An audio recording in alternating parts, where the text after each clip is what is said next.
नमस्कार श्रोताओं। हम इस समय जाड़े के मौसम में अगर बात करें गन्ने की खेती की, तो बहुत समसामयिक बात होगी कि हम गन्ने की कटाई को लेकर के जब बात करेंगे। और आज हमारे साथ रेडियो जागरण 90.4 एफएम स्टूडियो में हम स्वागत कर रहे हैं हरदोई की डीसीएम श्रीराम की लोनी चीनी मिल के महाप्रबंधक गन्ना अनिल सिंह जी का, और साथ ही साथ गन्ना विभाग में केन ऑफिसर अपर्णा बान्याल जी का भी हम स्वागत कर रहे हैं रेडियो जागरण 90.4 एफएम में। तो मैं अभय शंकर गौड़ आज इस चर्चा की शुरुआत करते हुए किसान भाइयों बात करते हैं कि इस समय जब हम गन्ने की कटाई करते हैं तो गन्ने की कटाई में हमको बहुत सी सावधानियां भी बरतनी चाहिए। क्योंकि देखिए गन्ना हम आपको कहते हैं कि ये आम के आम गुठलियों के दाम, यानी ये एक बार बोइए और 2 बार इसकी फसल लीजिए, उसको हम कहते हैं पेड़ी। तो अगर हम पेड़ी की फसल ले रहे हैं आम के आम गुठलियों के दाम के हिसाब से, तो जो हमारी पेड़ी है वो हमको ज़्यादा फायदा दे सकती है अगर हम थोड़ा सा सजग रहें।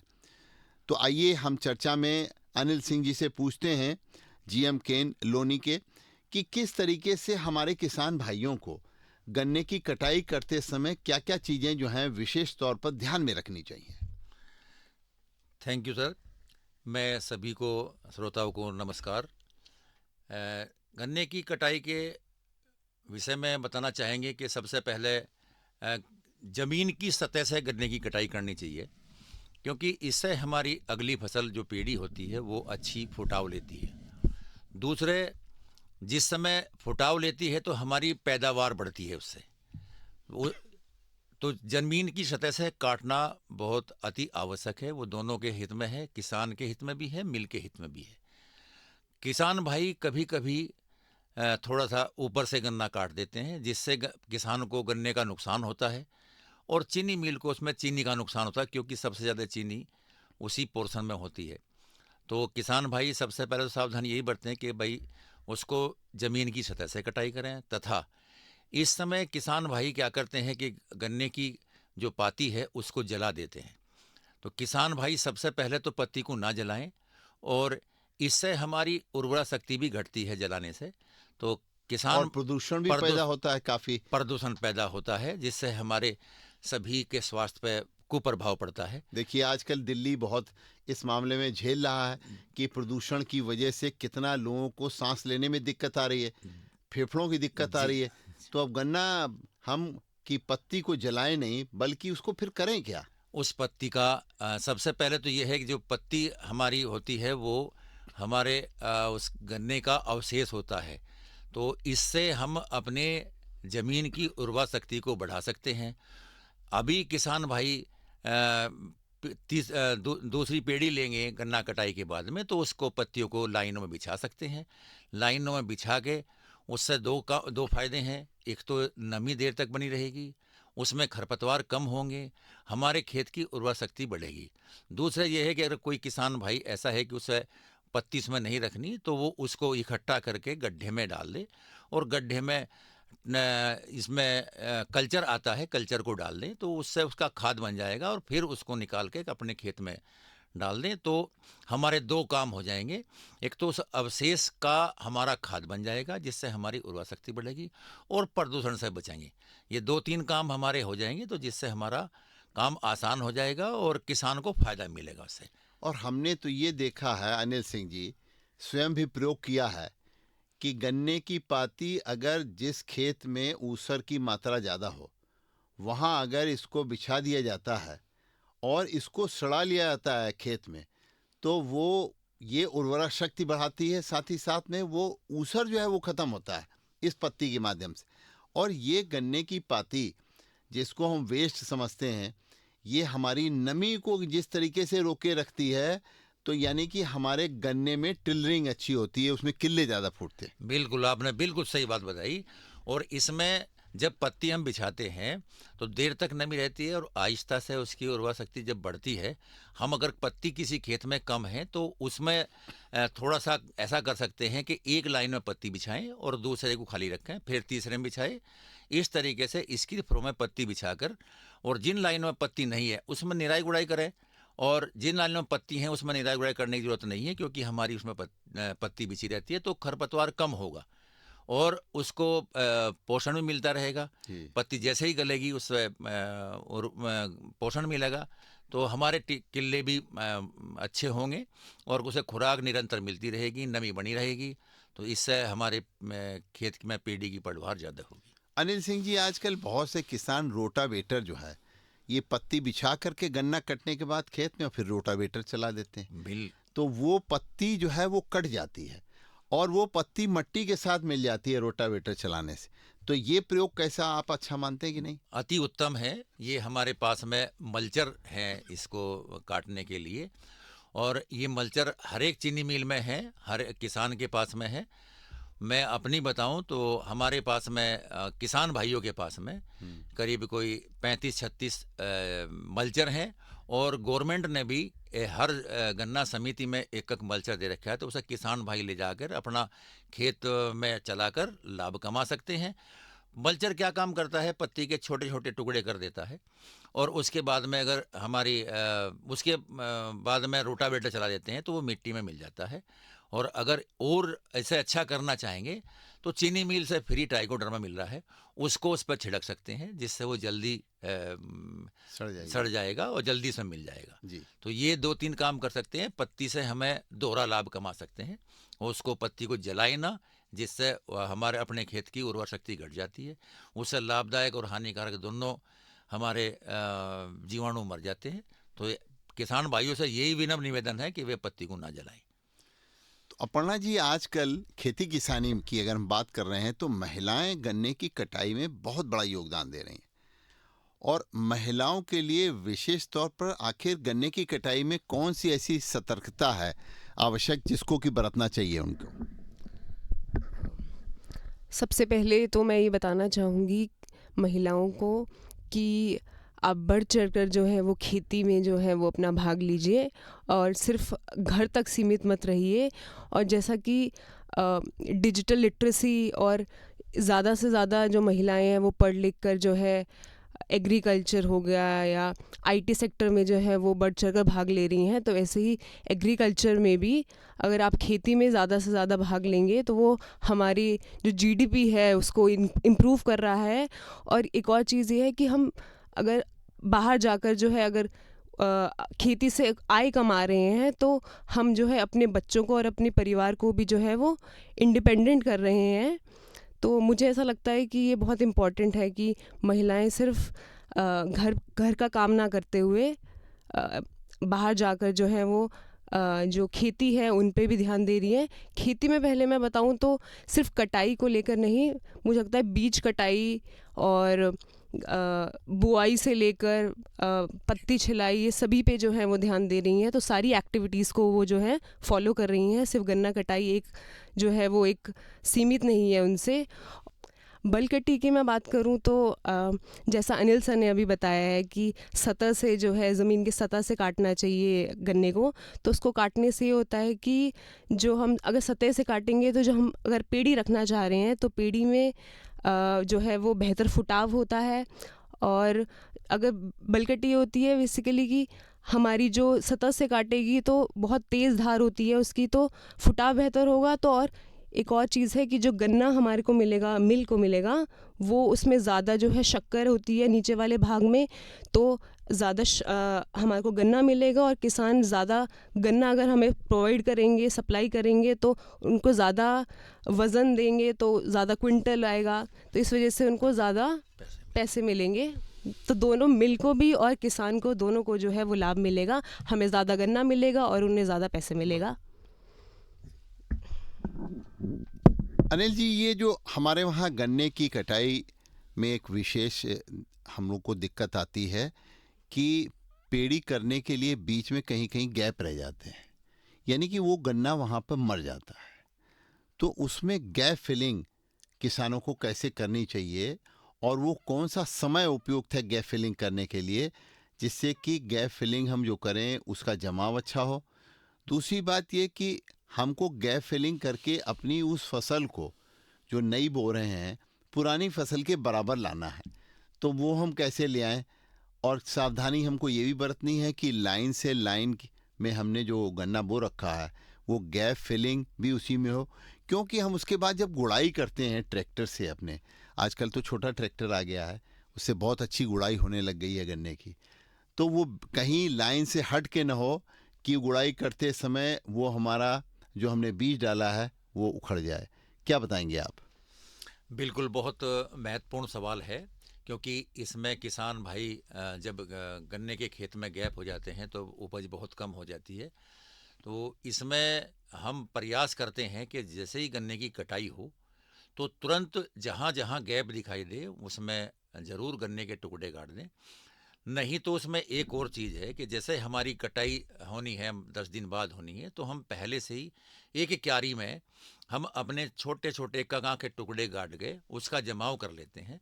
और जब गन्ना कट जाता है तो हमें पता चल जाता है कि भाई इतना हमारा यहाँ गैप है, तो उसमें वे उस समय जब जर्मिनेट हो जाते हैं ये पौधे हमारे, तो उसमें पौधे लाइन से ही लगा दिए जाए और एक सिंचाई कर दी जाए, तो हमारे गैप कम हो जाएंगे। क्योंकि किसान भाई इस गैप को नहीं समझते। इसमें मैं अगर थोड़ा सा एक उदाहरण देकर समझाना चाहता हूँ।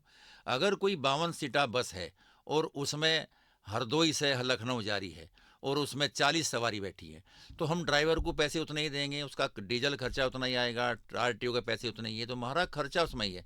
अगर उसका रोक के हम 12 सवारी बैठा दें तो हमारी इनकम बढ़ जाएगी, खर्चा हमारा नहीं बढ़ेगा। इस तरीके से हम अपनी पैदावार में भी ध्यान से लगा सकते हैं कि हम अपनी पीढ़ी में जो गैप हैं उनको भरना अत्यंत आवश्यक है, उसको भरें और अपना लाभ कमाएं। बिना खर्चे के लाभ कमा सकते हैं, सिर्फ उसकी आप गैप भर के टुकड़े से भरें या पौधे से भरें, वो बहुत ज़रूरी है।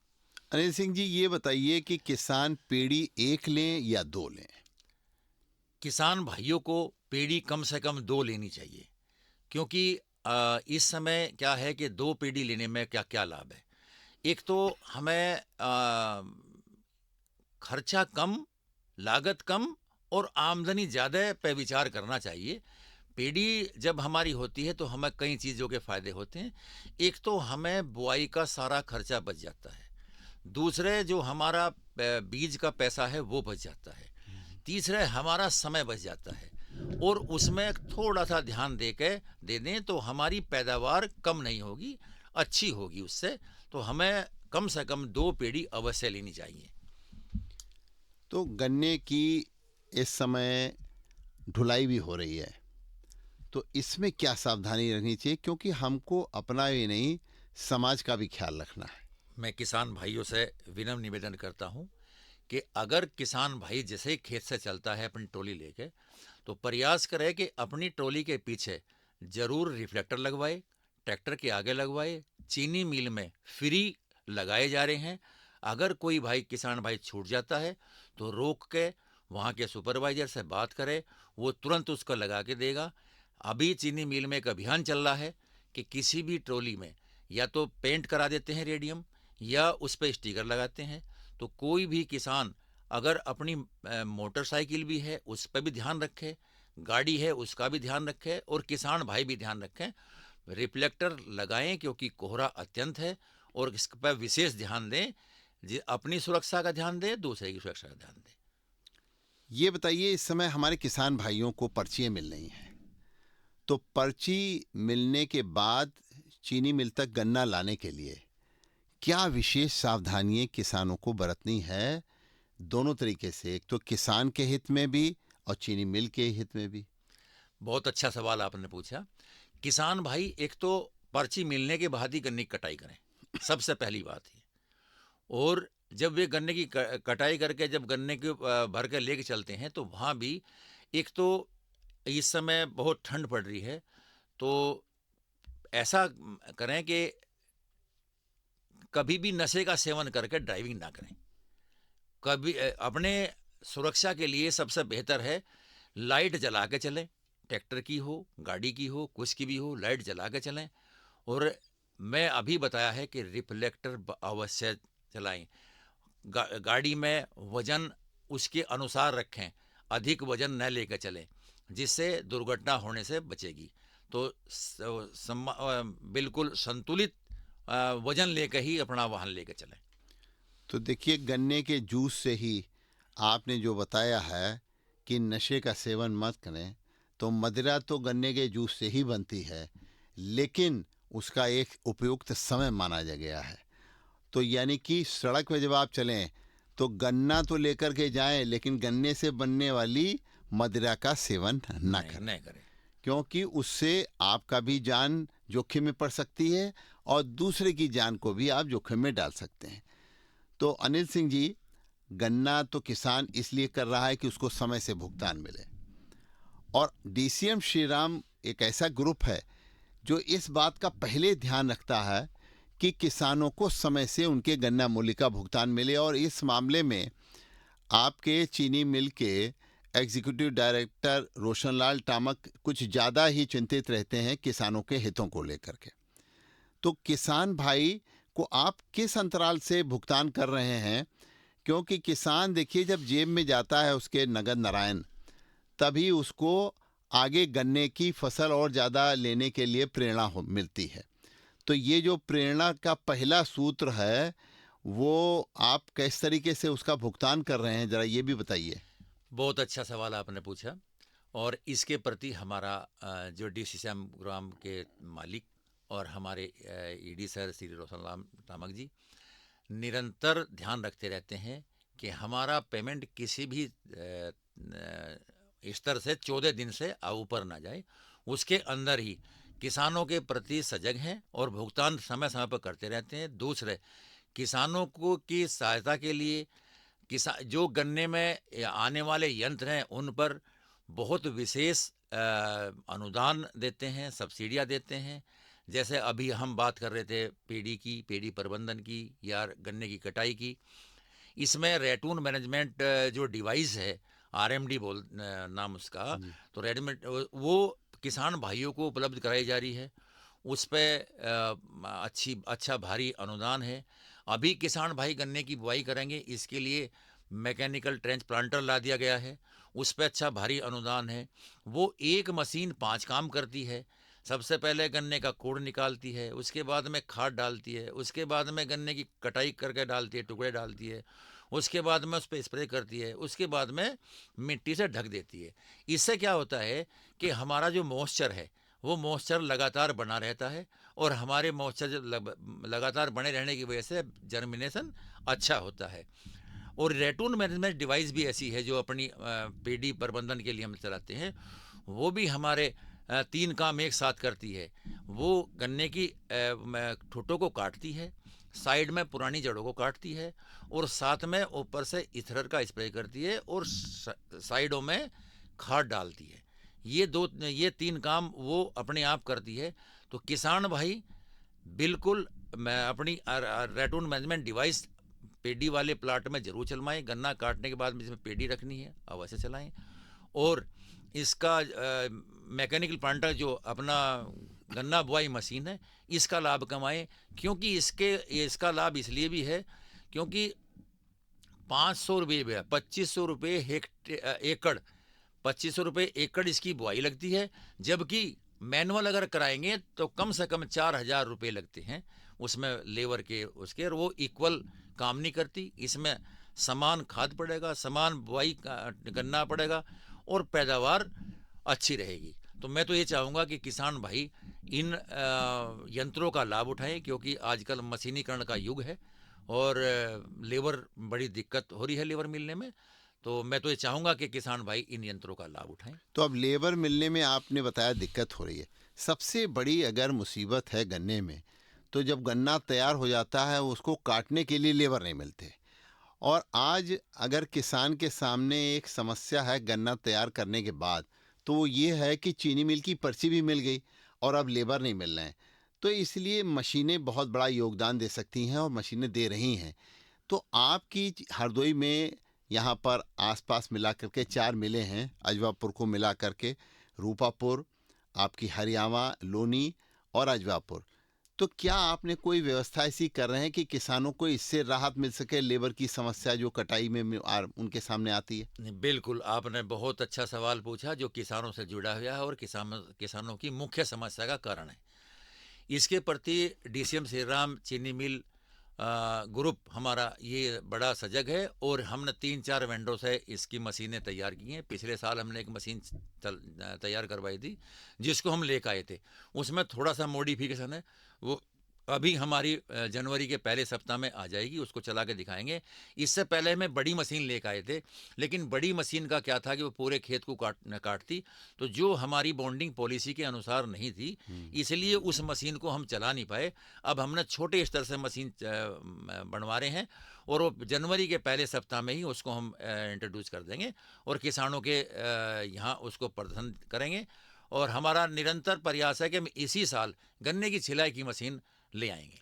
अच्छा, हर मिल में एक रखेंगे आप? अभी हर मिल में एक है, सिर्फ डेमोस्ट्रेशन के हिसाब से। जी जी। किसानों की इसमें कुछ रिक्वायरमेंट होगी या कोई मॉडिफिकेशन होगा तो उसको अभी करा लेंगे, लेकिन हमारा प्रयास ये है कि हम बहुत जल्दी गन्ने की छिलाई की मशीन किसान को ला कर देंगे। तो ये लगभग लागत क्या इसकी छिलाई की मशीन की? अभी जो छोटी मशीन बना रहे हैं उसकी मशीन कम 6-7 लाख रुपए के आसपास, 6 या 7 लाख रुपए के आसपास है, जिसमें चीनी मिल बहुत अच्छा अनुदान देगी और पहले अपने आप खरीद के किसानों को दिखाएगी और उसके बाद किसानों को देंगे। ये तो बहुत बढ़िया बात आपने बताई हमारे किसान भाइयों के लिए, जो उनकी सबसे बड़ी चिंता का कारण कि ये श्रमिक की या लेबर की जो समस्या है उससे निजात मिलेगी मशीन की। इस तरीके की अगर कोई निजात होती है तो अनिल सिंह जी, आज आप यहाँ पे आए, अपर्णा जी आप भी आई और आपने आज रेडियो जागो 90.4 FM में आपने हमारे किसान भाइयों को ये आधुनिक तरीके से पेड़ी की खेती कैसे की जा सकती है इसके बारे में अपना योगदान दिया। मैं अभय शंकर गौड़ रेडियो जागो 90.4 FM की तरफ से आपको बहुत बहुत धन्यवाद देता हूँ। और ऐसे ही हमारे किसान भाई लगातार जागरूक हो रहे हैं और जागरूक होते रहेंगे। बहुत बहुत धन्यवाद। थैंक यू, आपने हमें समय दिया इसके लिए, इसका आपको बहुत बहुत धन्यवाद। Thank you sir.